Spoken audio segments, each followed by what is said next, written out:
So today's program is with Trace. He will be talking about the hidden dangers and substance abuse, and he runs the full circle program, and he's in the Scottsdale office. And I believe there's 2 in Arizona, and it is also nationwide. So he will talk to us about all that, and I'll let him explain who he is, what he does, and thank you for coming, Trace. I'm just right here, good. Yep, I'll follow you around if you want. You're good. Okay, I do walk often, so I'm gonna make your job really hard. So, yes, thank you very much for the introduction and the opportunity to come up and speak.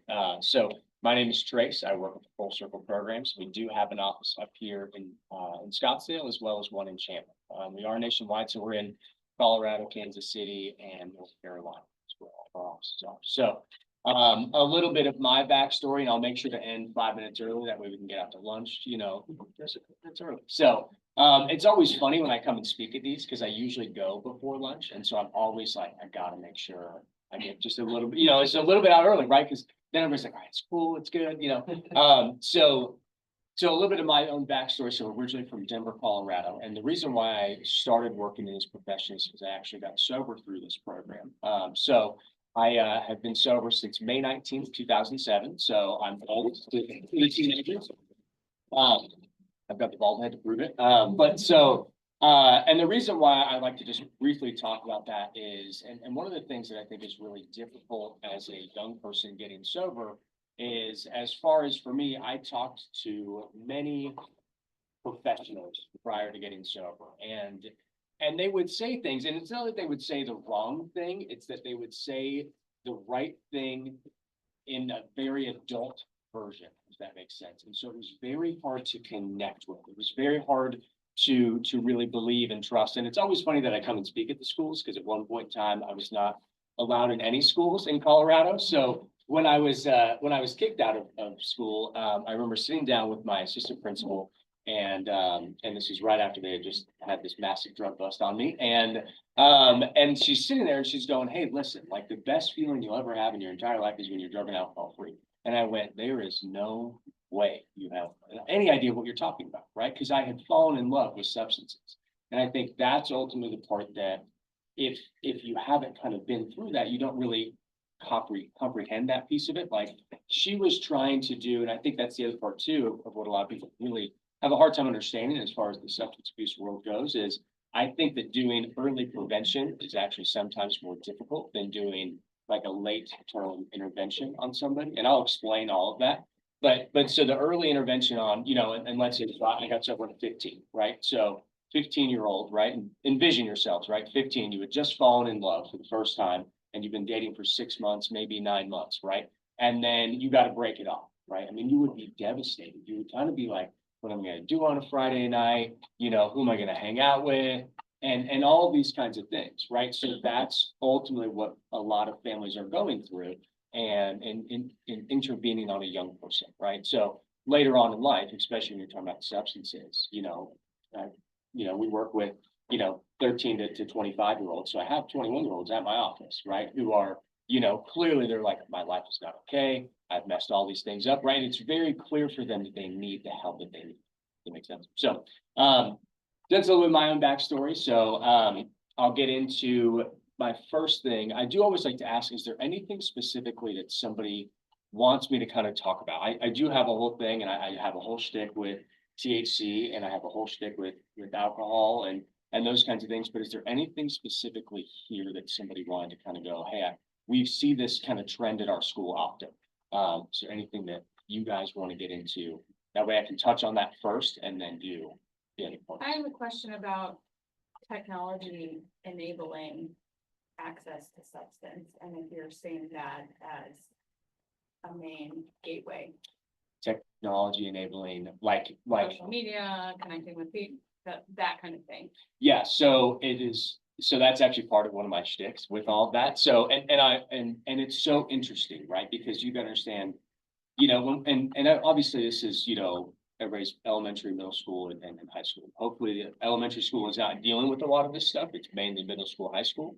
But you've got to understand, teenagers have access to way more of an avenue to substances than I ever did, right? So I mean, envision when I was, using, right? And all of us were once teenagers at one point in time, but, so I had to like sneak out of the house, right? And go meet this shady guy who hopefully didn't rob me, and hope that he gave me real stuff, which is a whole process, and you got to vet everybody and do a whole thing and yada, yada, yada. And it was, I mean, I had to go to kind of great lengths, right? And today, I have young people coming in going, yeah, I order it to my house and I give them a review. And if they've got bad reviews, then you don't buy from this person. And I'm like, are you kidding me? Like the ease of, I mean, that is mind blowing, the ease of access, right? I mean, you've got, vape shops that sell them. You've got, I mean, it's the whole, it is just out there, right? And I think that is a hurdle that that's just something that I never really had to deal with, right? That it was just so in your face. And then you've also got on social media going, it's the greatest thing ever. It's the worst thing ever. I mean, there's massive amounts of information out there. And it's tough because, I think for all of us, growing up, it was like, you don't believe everything on the internet that you see, right? But now everybody believes everything that's on the internet, and it's tough because they live on the internet, these young people. So, as far as that goes, yes, that's something that we absolutely see. As far as, just a quick, my own kind of tidbit with that, I mean, I think you gotta understand, I think the social media is rough for these young people. I mean, you've got young people who are, and adolescence is that weird time of life, right? Where you're expected to act like an adult, but still treated like a child, right? And the world is set up for adults. It's not really set up for adolescents, it's funny when I come and do these kind of school talks to the young people. I always make a joke about how like your brain isn't even fully firing until 11 a.m., right? Now I'm not saying this so that they, start a riot and go, hey, we want to start school at 11 a.m. But what I'm saying is that it's set up for the adult world, which in some ways you're set up to have low self-worth, right? As an adolescent, it is when you have low self-worth, you're just set up to have it. And so then you get a young person who has low self-worth or is set up to have low self-worth, going online and seeing all these things, right? And they're going to compare how they feel to how this person looks, right? And it's not like anybody on social media is, on a Tuesday night in their, PJs, like crying, eating ramen, like it's the worst day of my life, right? Like it's always this like beautiful, I'm on Hawaii in this beach, right? Like, and they're like, I don't have that, right? And so they're comparing themselves to things that are just way beyond what they could ever have in their life, which then only sets up the low self-worth even more. And that's where kind of the social media stuff, it really, it spirals a lot of them.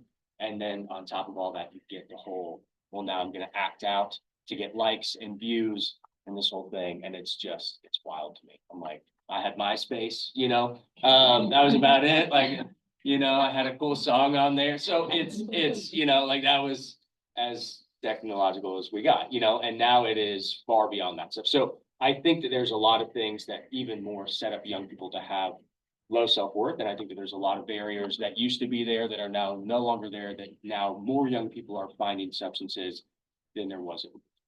So does that answer the question? Yes.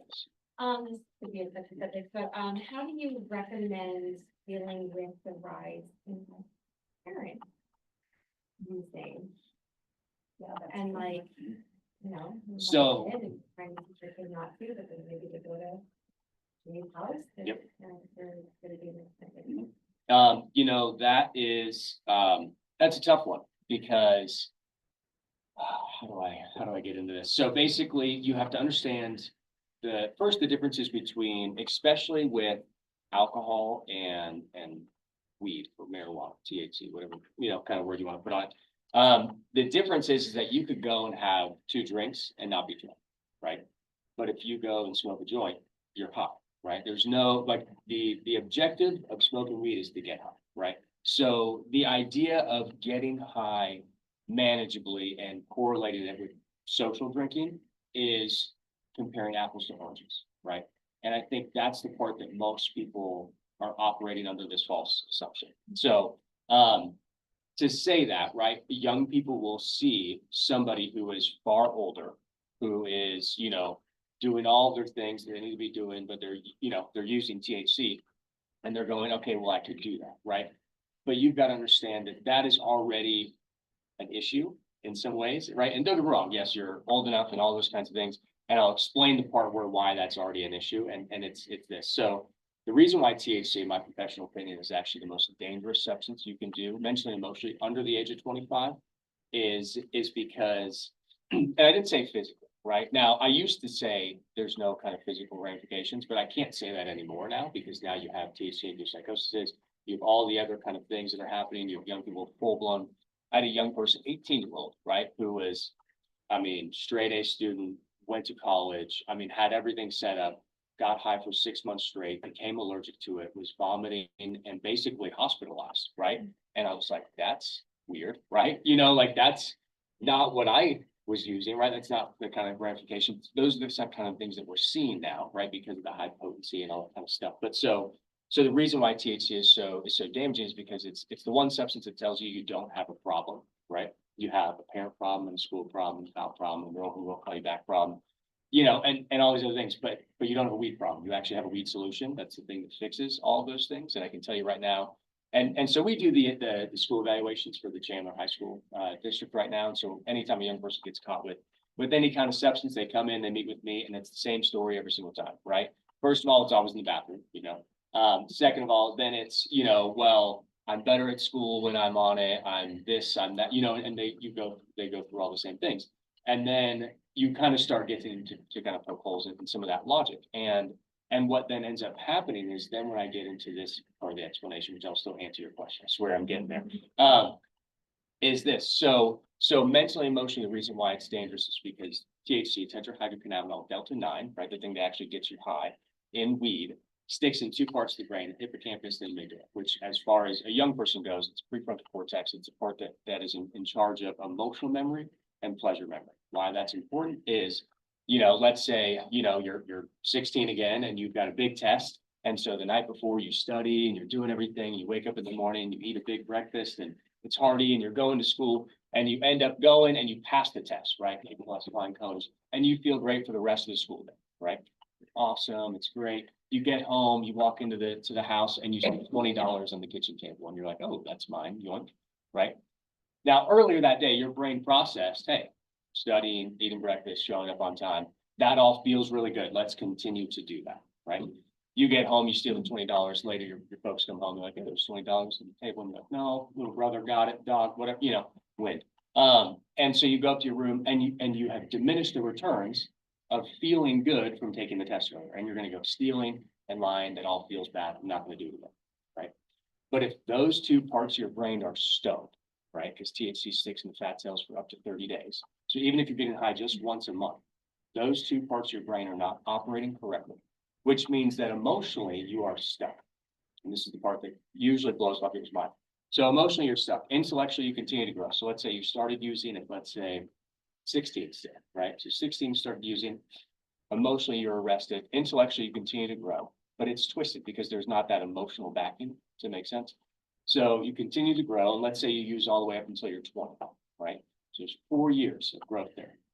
But then experientially, you're, you know, 25 at that point in time as a 20-year-old because you're doing all kinds of adult-like things. So really experientially, you're well advanced, you're 30, right? Intellectually, you're 20, but emotionally, you're 16, which is the recipe for feeling inadequate, which is what every teenager feels already. And now it's even more. And the problem is that now your one simple tool, which was to get high, has now become your only tool in your toolbox, right? All you've got is a hammer and every problem is now a nail.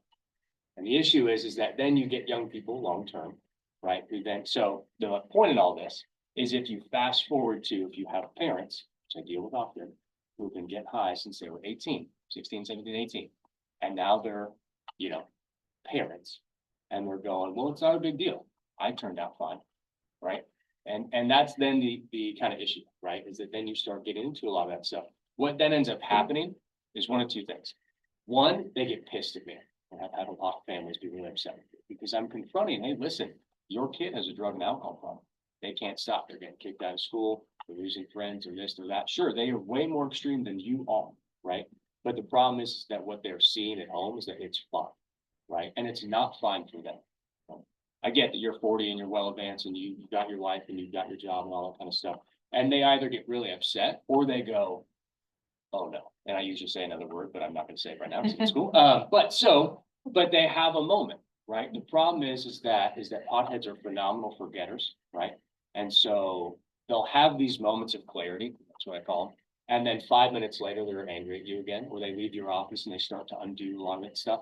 And so it is really difficult, as far as how that goes. Now, if you have a family that drinks, 9 times out of 10, they're gonna go, you know, cool, we'll stash the alcohol, we'll lock it up in a room, we'll do this, we'll do that.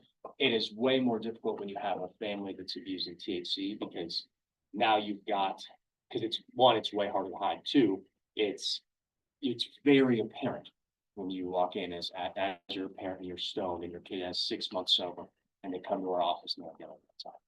It sucks, it's crushing. And that's the real issue, is that it then makes it so much more difficult for a young person to find success in recovery, because they're doing it, it's fine. And they're doing the same thing with their friends, right? I mean, that's the whole other justification in all this, is that young people are going, well, Tommy's doing it and he's okay, right? And I think that's the other issue, and a lot of the misconceptions that young people have with using, especially THC, is because they're seeing other people do it successfully, which does not mean that it's right. Does that make sense? But the issue is that, let's say, and this is the best way I could describe developing a drug and alcohol problem, and we'll get to some more questions in a second, but real quick, did that answer your question? Somewhat, yeah. So, okay. Was there a follow-up thing? Can I give you a quick- Like recommendations on like how to address that with kids, or, you know, when they're, especially when it's like, I was, Mhm. if my second grader goes to somebody's house and it's kind of part of their normal life because Yep. it's legal. Mhm. And then, you know, he feels in second grade, he feels like it's okay, it's normal. Yep. It's, you know, and people try to that they use, you know, a lot of people use it, like, it's better than taking like antidepressants or Yeah. something like that. Yeah. Is how it goes, with like, you know, but So, To turn up the contrast on that even a little bit more, my boys are a little bit older, but one of their baseball coaches will do it on the first baseline, he'll do it in the dugout, I mean, all the kids know that's what he's doing, so which, I would love to hear your perspective on that. I mean, and I mean, that's a whole entire other, I mean, that's a whole entire other set of issue. I mean, because you're talking about, like, in your home is one thing, right? But like out at a baseball, I'm like, hey, that guy may need to get sober. Like, that sounds a little unmanageable to me. Like, you can't go a couple hours at a baseball game and not use, like, they that's get picked off a second all the time, right, as a Yeah. base coach. So, just really quick to answer that, as a parent, here's just the very frank truth with it. You've got to go as a parent to go, you have to have some boundaries. You find out that another family is using and your kid is going and hanging out there, it's now on you to go, do you want your kid to hang out there? Yeah. And that's just, I mean, you're not gonna change that parent, right? And sure, you can call and go, hey, listen, my kid has come home and they've said these things and I want to verify, right? But if it's true, yeah, we're not going to hang out there. I'm sorry, right? And yet again, as a parent, like, that is your duty. Does it make sense? And I know it sucks and your kid's gonna be pissed at you. You're wrong. It's like, why can't I go hang out with Jeff? This is stupid, you know? But as a parent, that's the right thing to do, you know? Now, you can, yet again, you can go the other route of, you know, telling them not to, but you're then getting into, I'm telling you what to do at your house, and that's kind of weird. So I'd rather just do the right thing and pull my kid.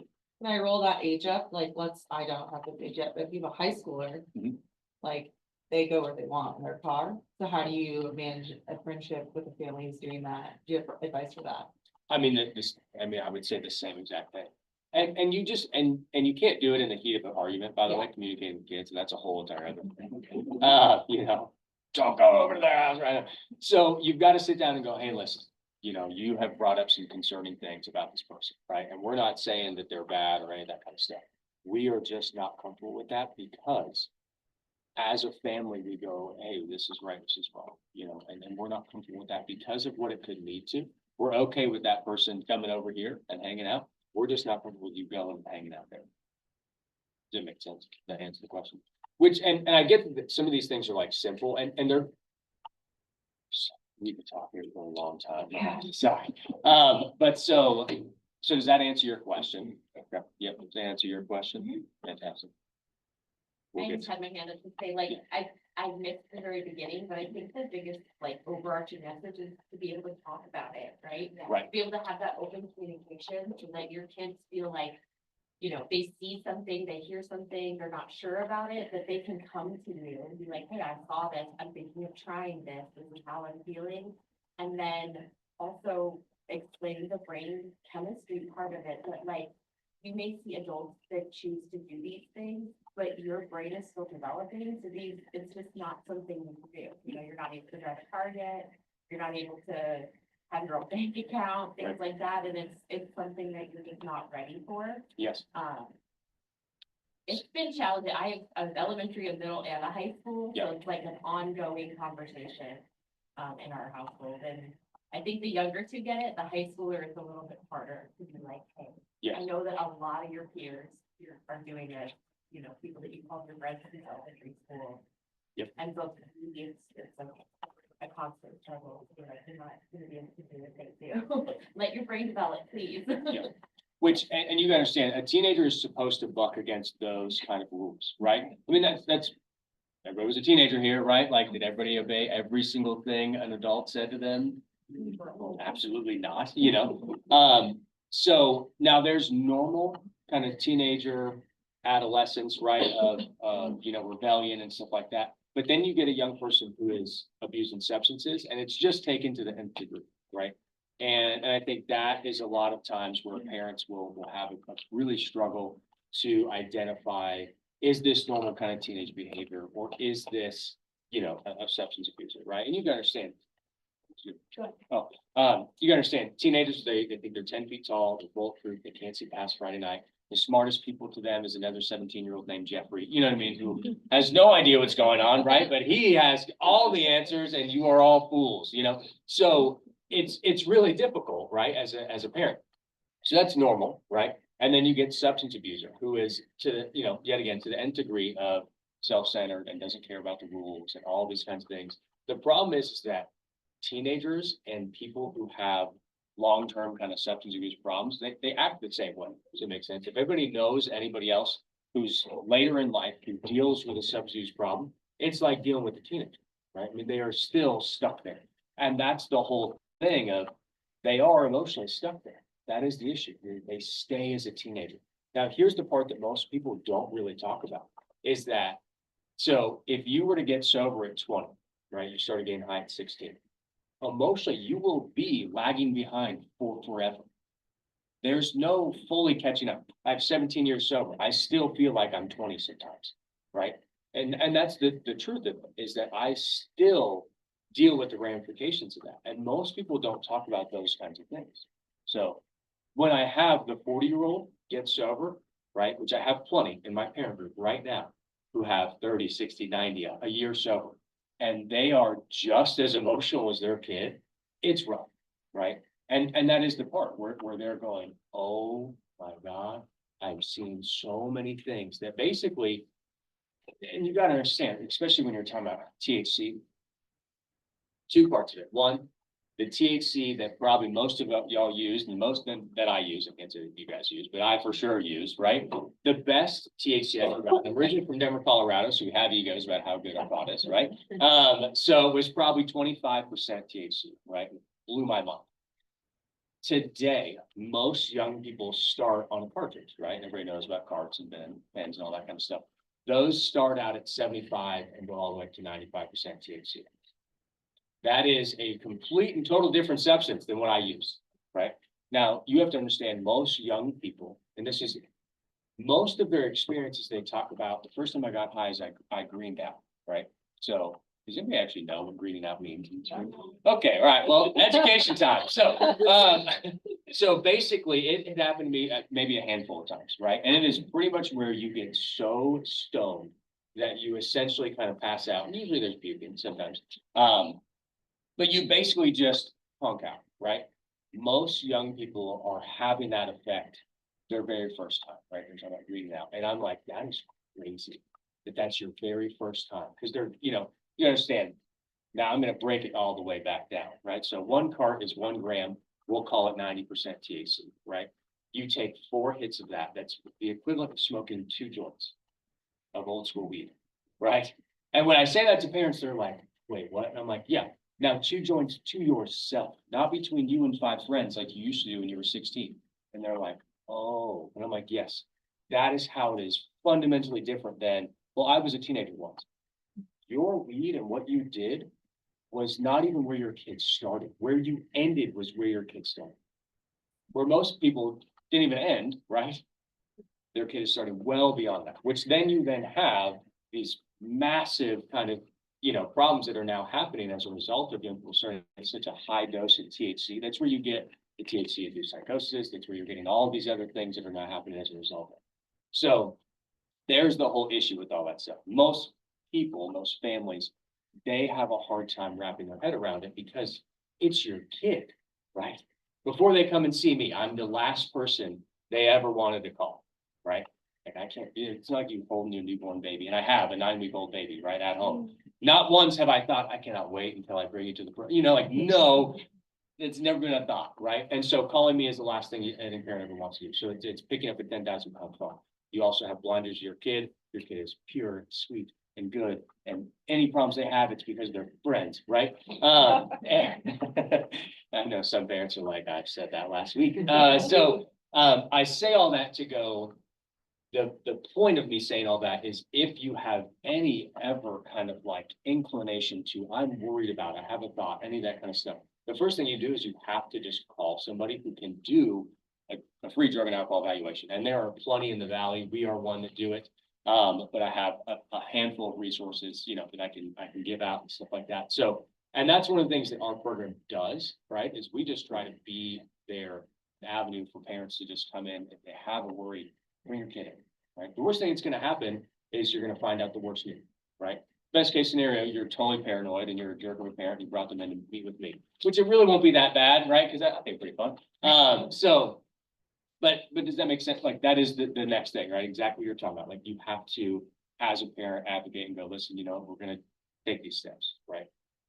Which is tough because as a parent, I think a lot of parents have guilt with that and go, and I failed in some way, shape, or form if I'm worried that they're using substances. Like, and every parent has the same kind of like, maybe I held them too much, I gave them too much milk, this thing, that, right? Like trying to go through where you went wrong. And some of it really is the fact, like I tell a lot of families, listen, you're not at fault, right?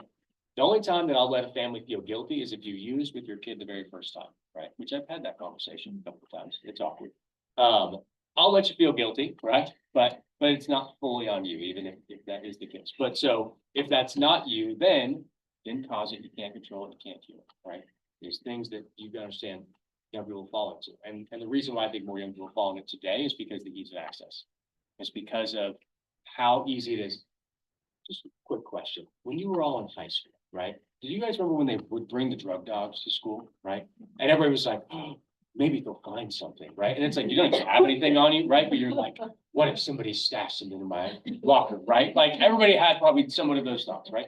So today it is so different. You can walk into any high school, probably in the Valley, probably across the nation, and find multiple kids using in any valley, just about, right? I mean, that is the fact, high school, I should say. Maybe not multiple, at least one, right? To me, that's mind blowing, right? I brought drugs to school, now you gotta understand, when I brought drugs to school, they were stinky and everybody could tell, right? And someone was like, who brought the skunk, So things like that, right? And if you brought even, harder substances, you knew you were even risking more and more felonies and stuff like that and yada, yada, yada. My point being that was never my world. I never walked into a bathroom and saw multiple people use it. If you used it at school, it was like, you got a problem, right? Like that's a very clear indication, like you have an issue. Same thing with the baseball coach. You can't go 8 hours without using. That's somebody who's been using 2-3 years. Does it make sense? Like that is intense. If you were drinking the way that you were getting high, you would be an alcoholic and be in a program, right? And that's what I say to most young people when I go, if you were to switch out smoking weed for alcohol, would you have a drinking problem? They're like, oh my God, yes. And I'm like, you want to repeat that, please? And then they go, oh, that makes sense. You gotta understand, you're talking to a kid who's been using THC, even if they're not stoned in front of you, they got high in the last, 30 days. Emotionally, they're not connected. Does it make sense? And that is the part, is that those parts in your brain. Now, you have to also understand that I used to say it only stuck in the brain for 30 days. It is now, since the potency is so high, it's up to, 60 days, 90 days. I've seen one young person still fail a drug test 5 months sober. And I was like, what is wrong with you? Like, now you gotta understand this kid was using for 5 years at a copious amount. So he was sober, right? Like, it did happen, you know, he did pass his drug test, month 6. But it to me, I'm like, that's crazy. Like, you're not even emotionally thought out. So the whole emotionally arrested piece, right? The whole intellectually twisted. So these young people are making these really dumb decisions, right? Like bringing drugs to school, that they're going, all my friends are doing. But if emotionally you had that same kind of like thinking, most young people would not bring drugs to school. That's a very advanced thing to do, right? I brought drugs to school a year after being caught. So the district was awarded some funds from Jewel, and we're talking about how to spend them. And one of the things they're talking about is, the vape monitors in the bathrooms and things like that. Sure. What is your perspective on, have you seen that be successful or not to prevent use at school? So, I'll tell you that Mesa did that. And I don't, know Mesa compared to PV. I know they have a massive school district. Basically, and this is not a dog on Mesa by any chance, right? So I'm just saying that out loud.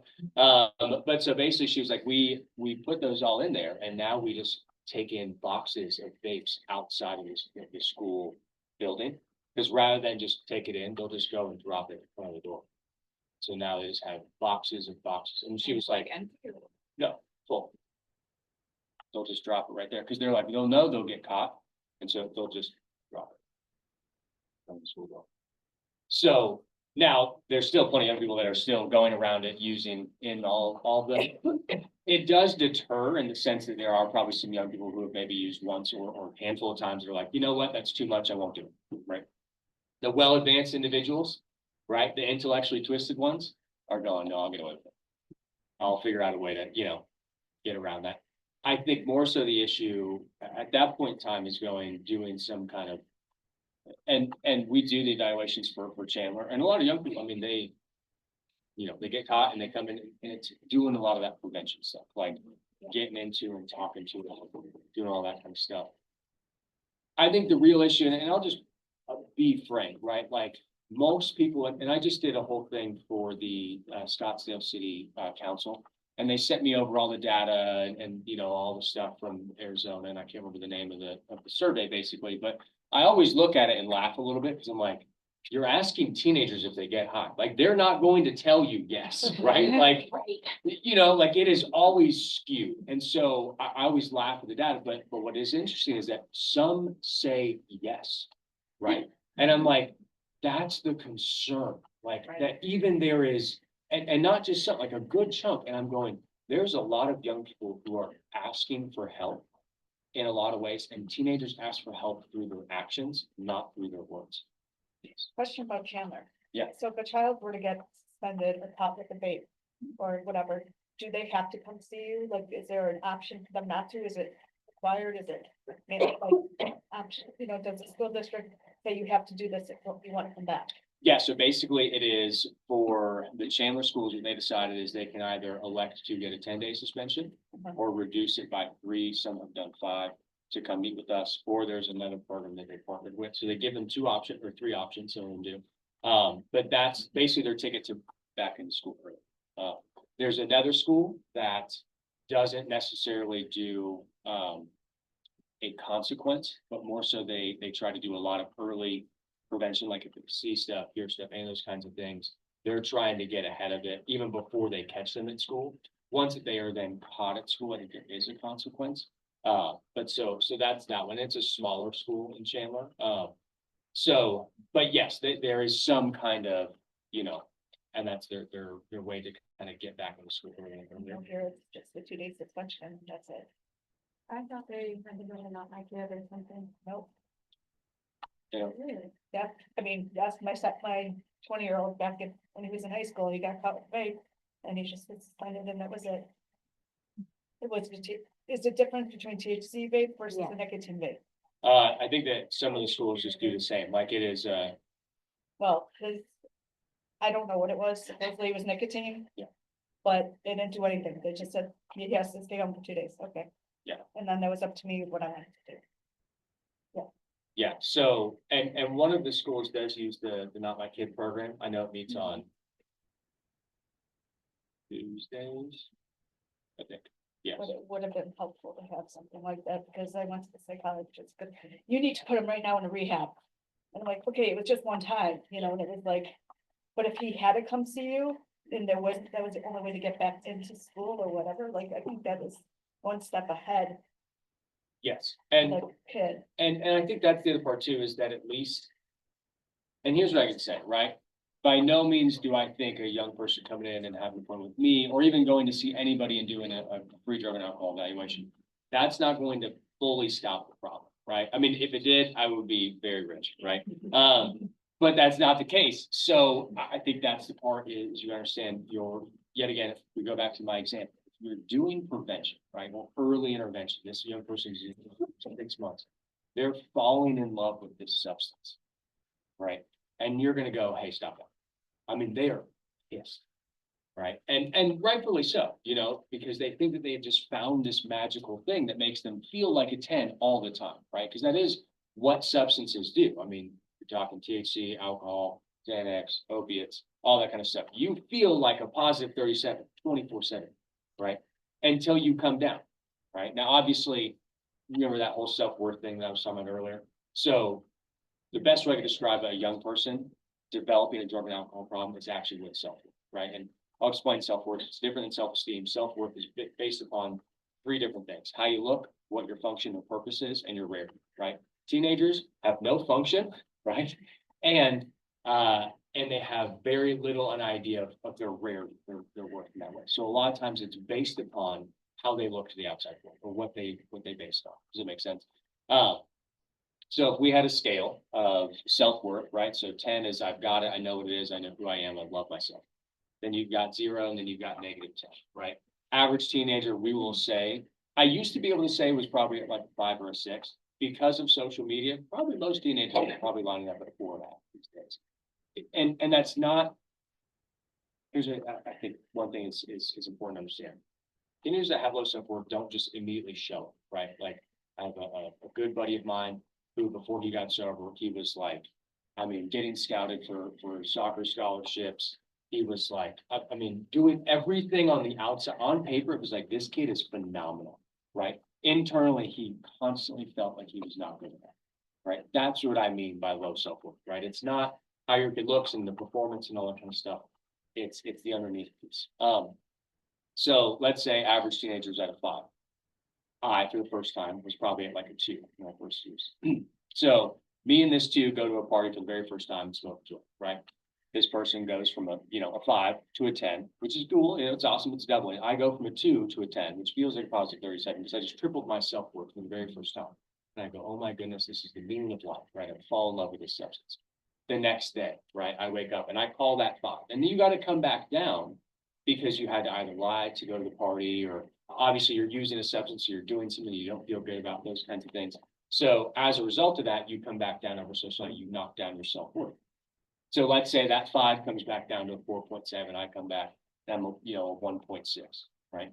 And so I call that 5 the next day. And I'm like, hey, what are you doing? Let's go get high again, do the life-changing thing we just experienced last night. And they're like, it was awesome, it was super cool, but I got to go to the mall with my sister because it's my mom's birthday tonight, so we're gonna do a whole thing. So next weekend, I'm gonna be out of town. I'm hanging up on this person at this point in time, and I'm gonna go find another 2, right? Because I need to go have a life-changing thing. Now, I go from the next time I get high from that 1.6 to a 9.6, right? Still feels like a positive 37. That makes sense because I'm still tripling my self-worth. But then I come back down, and usually I have a whiteboard to do this, but you do this, right, over a short period of time, and you're all the way down a year and a half into using at a -7, right? And you're getting high just to get back up to that 2, just to feel normal. Follow? So that's a lot of the 15, 16, 17-year-olds end up in my office most of the time, is they're already going, I'm a -7. I've crossed all of these lines. Now that 5 can still end up in that same place. It just takes a whole lot longer. And that's where you get the 20, 21, 22-year-old, kind of burnouts going, I've ruined everything. So all that makes sense. On average, how long has a child been using before they see you or when they're caught? I've heard some statistics, it's usually a couple of years by the time parents find out. So it's really varied as far as parents go. If it's just a straight up a parent is calling me, it's about a year and a half. The average. The school will catch them a lot earlier. Like I've had a bunch of 14-year-olds in my office this year. I've even had a handful of, 15, 16-year-olds that have only been using for 6 months. A lot of times, and most young people, and this is the other part about doing the drug and alcohol evaluation with a teenager, you got to let them know, like, you're not going to get in trouble, right? Like, the point of it is to not, leave my office in more trouble than they showed up in.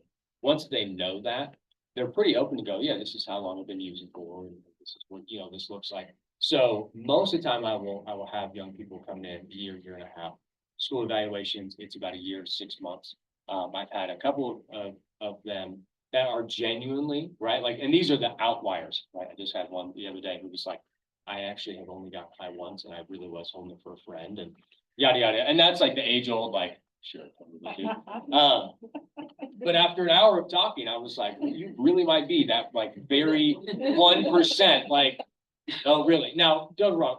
I also go, I was a really good liar and you can absolutely BS a BSer, right? It always just comes out the wash is the thing. So, but most of the time it's a year and a half is on average. We had a couple of young people come in after 6 months from their families finding out and stuff like that, really proactive families and stuff. But the issue is that a lot of these young people, a year and a half into using, they're well beyond what I was when I got sober. I mean, that is the part is that because of the amount of access, the guy had a young lady a year ago, she just got a year sober.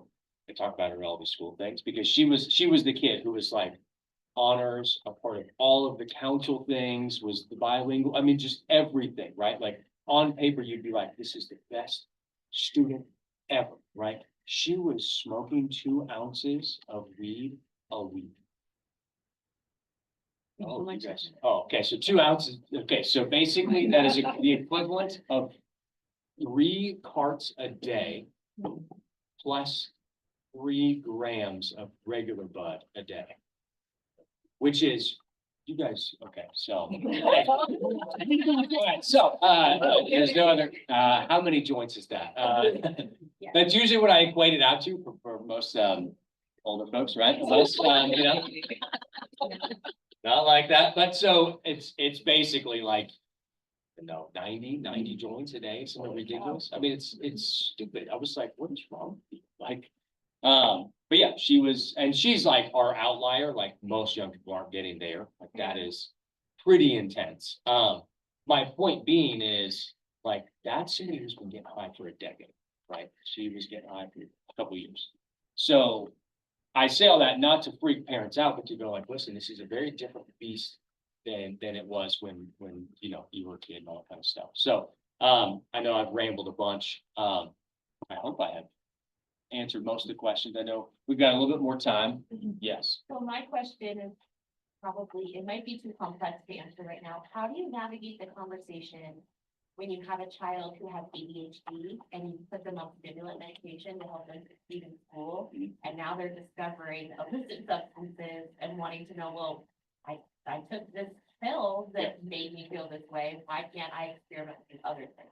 So I am not a doctor, right? So I can't fully answer that, but what I can tell you in my experience of a young person my own personal experience, right, being on substances, is I was really bad at school. Like me in school did not, get along. Obviously, got kicked out of school. Once I got sober and started to work on the self-worth piece and get some actual tools, like real life tools, not just survival tools, school was no problem. So now what I would tell most families is you need to go back and you need to talk with the doctor, right? Because most of the time you need to let the doctor know, like, hey, my kid is using substances and he's on a stimulant, right? You can look into non-stimulant ADD and ADHD medication. There's 2, I believe. Those would be my first recommendation, and you would do that for the first 90 days of a young person staying sober. And then if they're actually staying sober and on the non-stimulant version, if they after that are going, hey, I'm still struggling, as far as the school piece goes, then you can reevaluate. But that would be my recommendation, right? And then obviously you need how do you have that conversation with the kid that's like helping them understand that just because mom and dad chose them to put them on a medication, that they can't just experiment with whatever they feel like because they've been on a medication since they were little kids. Does that make sense? Yes, so it's basically what you're saying is how do you explain to them, hey, just because you're on drugs doesn't mean you should go take other drugs, Yeah, right? yeah.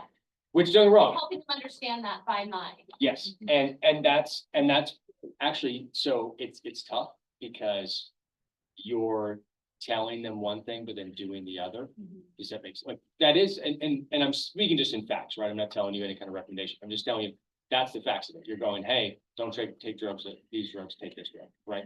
But it does have an effect, right? Like, if anybody's ever taken Adderall, or like, it has an effect on you, right? And if you don't legitimately have ADD or ADHD, like, it doesn't have the correct effect. So it is a very tricky, intricate thing. If you want to get even further into it, the guy who wrote the DSM-5, right? The actual thing that diagnoses, is that the right word?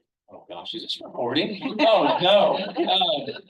But the guy who wrote all of the diagnoses for ADHD came back and said, I really screwed up, and these are way too broad of parameters. And that's then the issue that we're running into, which is a whole entire other thing, right? So to wrap up kind of the question, yes, you do need to have the conversation, but the other part too is you need to go back to the doctor and go, hey, listen, this kid is using other substances. The doctor needs to know, you need to follow the doctor's order.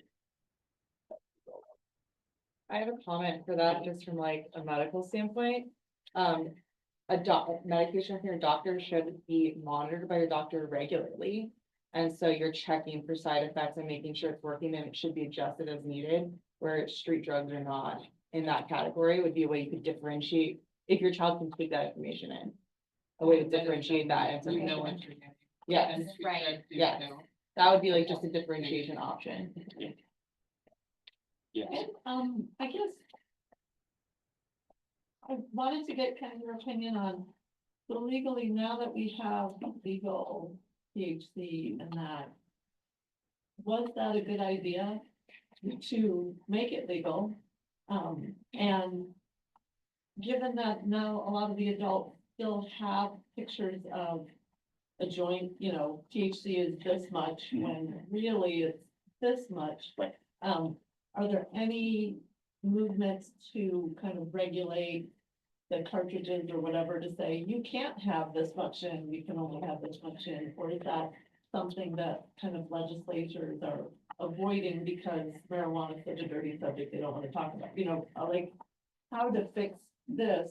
Yep. When people think it's. So, it's funny you bring that up. So actually Colorado, I think it was the first state to be fully recreational, where I'm from, right? And at one point was sadly to be like, I don't want to be from Colorado. So they actually have started that process because essentially it got very out of hand, like terrifyingly out of hand. I mean, they had edibles that was the equivalent of smoking 300 joints at once, right? Like, I can't imagine that, you know what I mean? And it's like this big, right? You could take 5 of those, no problem. So the issue is that they have started to start that process. The problem is that they have fully opened the floodgates. And so where you get, and I've been doing this for 13 years now, right? So 2011, step 19. So this has been my entire adult life, basically, you know, doing all this. The issue is that you have now opened up the floodgates to now in Colorado, they're talking about, you know, decriminalizing, you know, psilocybin, right? So mushrooms. They've then also created basically these areas where you can go and use opiates like freely. And it's like, that's scary to go. You're talking about some really terrifying things, right? And so they've started that kind of process in Colorado, but it's hard to close the barn door after the horses are all out, right? Like that is the issue is that, and it's tough because when you're talking about teenagers, right? Teenagers used to rebel with smoking a joint, right? Smoking a joint is now no longer rebellious. So what is, right? So I had this whole talk with the Scottsdale Unified School District. They were saying, we're seeing all these young people using mushrooms. And I'm like, yeah, because mushrooms are now rebellious, right? Like only the advanced individuals when I was getting high were doing mushrooms, right? Like, oh, the psychedelic people, right? The hippies. But now you've got these young people who are 15, 16 who are taking mushrooms and going to school. And I'm like, why? Right? Like, that's crazy to me because I took mushrooms I was never going to school like shrooms, like that is a terrifying, horrible experience. But they're doing it regularly, right? Like that's now the rebellious thing. But you would never like, that was like, no, you don't do that. Now it's, yeah, it's a Tuesday. So that's the issue, right? So to answer your question, I don't know if that's happening in Arizona. I hope it does. Because that is the part as far as the legislation goes, like that is kind of the piece of, yes, it does need to be regulated, take it far down because 98% THC is why? What's the point of that? So, which the real point is that there's lots of money in it. That's the issue. So, now I know I've gone past my 11 o'clock mark. So I'm sorry, once it's late, but I obviously have to do just a little bit, and I like to explain about us and our program and all that kind of stuff. So full circle, we're an at no cost program. So we do 2 12-step meetings a week. They meet Mondays and Wednesdays, and then Tuesday nights we have our Scottsdale meeting. It is up at Shea and the 101. And then we do several social functions on the weekends. So the only thing that costs is our weekend events. So I always like to extend that out. We are always a resource in the Valley. I do love coming and getting to talk, and I know I talk far too much and I get excited in the morning and start rambling. So, but if anybody has any questions or any kind of stuff, I'll stick around, and you guys can email my phone number if you want to continue these conversations. I love coming to these. So any final questions before I kind of wrap everything up? What other substances do you see that are prevalent? If you're talking from ages of 13 to 18, it is alcohol and THC are the most used, right? Hands down. When you get into the older kind of 18 to 21, you get into a lot of like pills and stuff like that. The other one that I've seen a lot used in the high school kind of area is a lot of the mushrooms. Like that is like becoming more and more of a thing. For a long time, it was cough syrup and all that kind of stuff, but that's kind of died down a little bit. So cough syrup, medicine, DXM, all that. So that's died down in the last couple of years, and now mushrooms is taking over that part. The next question. Can you give your email address right now for, so it's on the recordings, so people can do that, and then if you hand out something later, but Yes. that way it's recorded. Yep, yeah, so my email is gonna be my first and last name, Trace, Trace, last name Neat, N as in Nancy, EET, at fullcircleprogram.com. I forgot that the camera was even there most of the time, so I'm glad I just avoided that little line. So, where is it online so I can be mortified and look at myself? We'll get it to you. Yes. 2 questions, actually. When you guys do the eval, do you guys drug test or is it more of like a conversation? And our program does not do any kind of drug testing, for 2 reasons. One, we want to develop hoping that young person develops ownership and honesty, which are 2 of the like most vital life tools you need. So we don't do that, but it is a very old school evaluation. It is a robber to robber kind of conversation. That is what that is. And so that evaluation takes about an hour and 15 minutes. And I like to sit down with the family afterwards to go through what all, kind of is there some resources, some referrals, what is appropriate for that young person. So I don't know if everybody knows, but, but not my kids, like, they really push drug testing, which is that truck. Well, and Not doing, And here's the thing, there are so many people who have asked for it, like I have, there's 3 in my program, I don't know why, but and I actually do understand why. They need that accountability, like long-term, they're like, hey, listen, it is just a good, like, so that I have this first defense in the back of my head. I will get caught because I'm getting drug tested at some point throughout this week, right? And they have 6.5 months sober, and they're still like, I'm just gonna stay on this because I need that barrier. Most young people aren't gonna, right? Because they feel like it's a breach of trust. And it sucks when your parent then goes and you've got, a couple months over, like, hey, take this drug test. You're like, you don't believe me? Like and then we get to counsel them through that. Well, for 3 years, you were a total jerk. So yeah, they don't believe you still, it's been 3 months, and so you get to talk through a lot of those things and developing, this is what it means to mend trust, right? Because most young people think that's just instant. Yet again, they're 6 feet tall, they're bulletproof, can't see past Friday night, they're instant, gratification, machines, right? Or feel good machines. So it's tough for them to conceptualize like actual what it takes to get delayed gratification, right? What it takes to build a connection and trust and all of those kinds of things, because they haven't had that experience, right? And it's, I think one thing for parents that have a really hard time projecting their experience onto their kids, you know, why don't you just get this? And it's like, they don't get it because they haven't experienced it yet.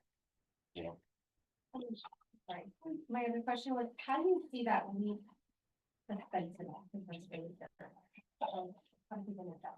9 times out of 10, it's by accident. So, and let me explain, you've got a lot of substances that are laced, right? So if you then take a dabble into any kind of pill, you're gonna find some, in the first 3 to 6 months, somebody's gonna use fentanyl on accident. And they're gonna go, oh, this is really good. I like that. The other times is it is a progression. Like very rarely do you have a young person within 6 months starting to use fentanyl. But once you make that cross into fentanyl, and you gotta understand, fentanyl is very different than heroin, right? So, I mean, you're talking about really 50 times more powerful. So, which is horrifying, because if anybody's worked with somebody who's on heroin, they're rough. Lunchtime. So it's, as far as that goes, yes, it's usually by accident. Because most people are going, I don't want to use fentanyl. I don't want to get to that place, but it's by accident. So you also have a lot of carts now that are being laced with fentanyl. So that's a whole entire other thing. You have people who are 16 who don't even realize that they're using fentanyl and stuff like that. So. Yes. Any, good programs for young people that have either friends or siblings that are starting to have issues? Yes. Yes, so there's a couple. There's Alateen, so that's the first one. The second one is that there's a really good, and I know it's far from here. It is in Chandler. It's literally across the street from our program. Actually, it's called Hope Social, but they do a lot of events all throughout the valley. So Hope Social is basically a lot of our young people's siblings go to that program. So they do fun outings, they do the whole nut. So they're basically us just for other people who are struggling with those kind of things. Alateen is the biggest one, like you can find them all over the valley. That would be my number one recommendation. Alateen, yeah, Okay. Alateen, yes. And they've expanded beyond alcohol and all things. Last question. Last question. So when I was going to school, it was the DARE program, Just Say No, For sure. right? And then it's kind of got my kid pushing the drug testing as a method for children to be able to say no and, you know, get out of those peer pressure conversations. Do you have any best known methods or recommendations or alternate strategies for how our kids can extract themselves when they're being pressured? Yeah, it's, they need an alternative peer group. I mean, that's 90% of the issue, especially the ones that I do the evaluations with schools. That's the issue, is that it's who they're hanging out with, it's prevalent in their lives. Most of the kids who are using for the first 6 months can go, yeah, it's because my friends. Like, my friends use, and so I want to have that connection with people. So an alternative peer group. So that is where we kind of fit in, right? Is deal mostly with substance abusers, right? So if you just need an alternative peer group, it's that kind of stuff. It's because if you've got a kid who's using substances, they're past the like prevention piece. Now you're doing an intervention, right? If you went to Not My Kid and your kid failed 2 drug tests, it's not give them more drug tests. It's now intervene, right? It's you're no longer experimenting, you're now abusing. So it's then find an alternative peer group. Or if it's then after you've kind of done that evaluation somewhere, if there's a recommendation for treatment, doing treatment. Yeah, or if they've never tried it, but their friends are starting to. So if it's that kind of situation, then it's a sit down conversation from you or, you know, from one of those. But then it's still then looking into Alateen and stuff like that, because that is a different alternative peer group, right? Of just young people who have friends and have used it. So, Okay. all right. That's just something you could still think, but that way they could stop recording, people could go on, but just to confirm, Trace, TRACENET at Full Circle, 2 weeks. 2 Ds. Okay, so if you have questions, you could email him afterwards. Thank you so Yeah. much. Thank